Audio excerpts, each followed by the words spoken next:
Et yo, salut à tous, j'espère que tout va bien pour vous. Je sais, ça fait longtemps, c'est pour ça que je me suis dit, voilà, c'est le meilleur moment de revenir, juste après la plus belle compétition du plus beau sport. Cette compétition, c'était la prime au plus solide et à celui qui allait le plus annihiler le jeu de l'adversaire, plutôt que de préparer un plan basé sur l'offensif et sur le contrôle et la maîtrise du ballon. Il était question d'attaquer au bon moment, plutôt que d'attaquer plus que de raison. On a vu certains joueurs belges se plaindre du jeu défensif et sans prise d'initiative des Français après la demi-finale. On se rend compte qu'en fait ce jeu n'était pas si défensif mais plutôt pragmatique, à savoir attaquer quand il le faut, défendre quand on en a besoin. C'est ça, maîtriser un match, avoir le bon plan, la bonne tactique au bon moment. Ces Belges qui ont utilisé la même tactique face au Brésil en quart de finale. Finalement, cette Coupe du Monde est vraiment pleine d'enseignements. On va pouvoir d'ailleurs expliquer les échecs des favoris comme les Allemands et les Espagnols.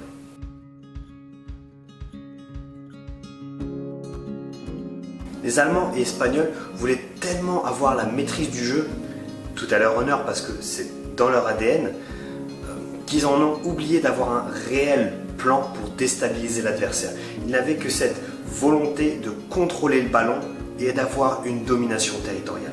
Résultat, une élimination pour chacun à la clé, l'Allemagne dès le premier tour, l'Espagne dès les huitièmes, en ayant une possession invraisemblable et un nombre de passes incalculable. Parce que avoir le contrôle du ballon et dominer le jeu, c'est bien, mais quand on n'a pas de quoi faire des différences, avoir un jeu risqué, plus direct, des passes verticales vers l'avant, des choix qui permettraient de déstabiliser l'adversaire, une possession et un contrôle du jeu, ça s'avère complètement inefficace. Ces deux équipes ont manqué de jeu direct et ça s'est payé cash. L'autre grand favori de ce mondial était le Brésil. Superbe campagne qualificative pour la Coupe du Monde, matchs amicaux réellement convaincants, les Auriverdés semblaient sûrs de leur force en arrivant dans cette Coupe du Monde. Pourtant, ils ont été éliminés en quart de finale par la Belgique, pour d'autres raisons que celles évoquées pour les Espagnols et les Allemands. Arrivé en début de compétition, la Seleção semblait encore un petit peu brouillonne, avec un jeu en demi-teinte, comme peut-être traumatisé par la Coupe du Monde 2014. Sauf que, au fur et à mesure de la compétition et que les matchs avançaient, ils semblaient de plus en plus sûrs de leur force et en confiance. Arrivés en quart de finale, ils ont été surpris en début de match par la Belgique.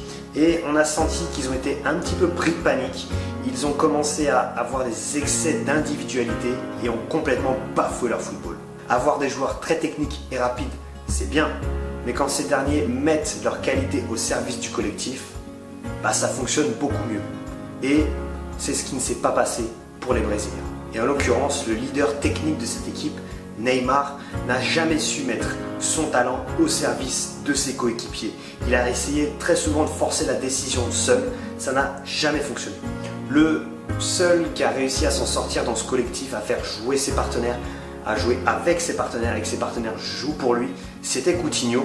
Ça a été le meilleur Brésilien sur cette Coupe du Monde, mais malheureusement il a été beaucoup trop seul dans cette équipe.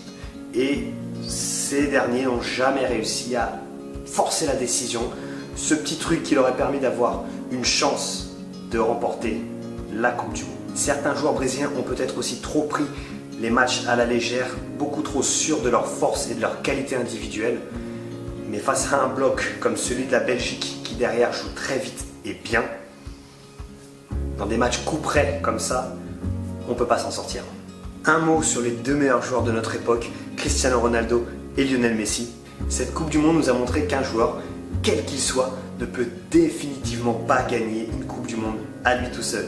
Et ce n'est pas les deux meilleurs contemporains qui pourront dire le contraire. Si Ronaldo a réussi à remporter l'Euro il y a 2 ans, c'est aussi et surtout parce que le plan de jeu des Portugais était clair, basé sur une solidité défensive et sur un bloc compact, capable d'annihiler les attaques de n'importe quel adversaire. Sauf que cette stratégie n'a pas fonctionné ici, où ils sont tombés face à une Uruguay pas extrêmement joueuse non plus, une Uruguay qui était un petit peu dans la même physionomie qu'eux, mais qui avait un bloc également très rugueux et des individualités offensives, donc menées par la paire Cavani-Suarez, qui a été très efficace devant et qui ont réalisé des exploits que peu auraient pu faire. Donc cette l'équipe du Portugal a été annihilée par un Uruguay qui également avait un petit peu le même style de jeu. C'était un match intense, mais les individualités uruguayennes ont été plus fortes que les individualités portugaises. C'est ce qui a fait la différence. L'équipe d'Argentine, elle, était totalement désorganisée, avec des joueurs qui n'évoluaient pas à leur poste, une composition d'équipe très douteuse à chaque match. Mascherano en 6, Meza à droite, Mercado arrière droit, enfin bref, une équipe complètement à la rue et qui comptait beaucoup trop sur les exploits individuels de Lionel Messi. L'objectif de l'Argentine, c'était de laisser Messi tout organiser, au cœur de tout. Au lieu de créer des combinaisons, jouer avec lui, comme ils auraient dû réellement le faire, eh ben, ils ont joué en le regardant faire. Ça n'a vraiment pas fonctionné et ça n'aurait pas pu fonctionner. Il aurait fallu organiser le jeu autour de lui et non pas le laisser organiser tout le jeu. Évidemment que j'allais terminer cette vidéo sur l'équipe de France. Ce qui est assez fou, c'est que cette équipe est allée au bout de la compétition grâce aux valeurs dont je vous parlais lors de l'une de mes précédentes vidéos. Les valeurs du collectif, d'un groupe qui s'entend, qui aime vivre ensemble, qui s'écoute, une solidarité et un respect mutuel, ainsi qu'un respect du maillot. Alors qu'ils évoluent dans la plupart dans des clubs différents, ils ont su se créer une culture commune de la gagne, basée sur un bloc solide, adaptable selon l'adversaire, et tout ceci inculqué par un homme, Didier Deschamps. Celui-ci a définitivement réussi à fédérer ce groupe par le respect et l'admiration, malgré toutes les critiques qu'il a pu subir avant et pendant cette compétition.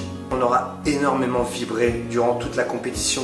Comme à l'Euro, elle sera allée jusqu'en finale avec des valeurs dont on peut être fier de ce qu'elle a montré en dehors et aussi sur le terrain. On a beaucoup ri en les suivant sur les réseaux, on a beaucoup vibré en les suivant sur le terrain. Alors bravo aux Bleus, on est champion du monde et ça, c'est pour l'éternité. N'oubliez jamais, vivez passionné, vous vivrez vieux et heureux. Peace.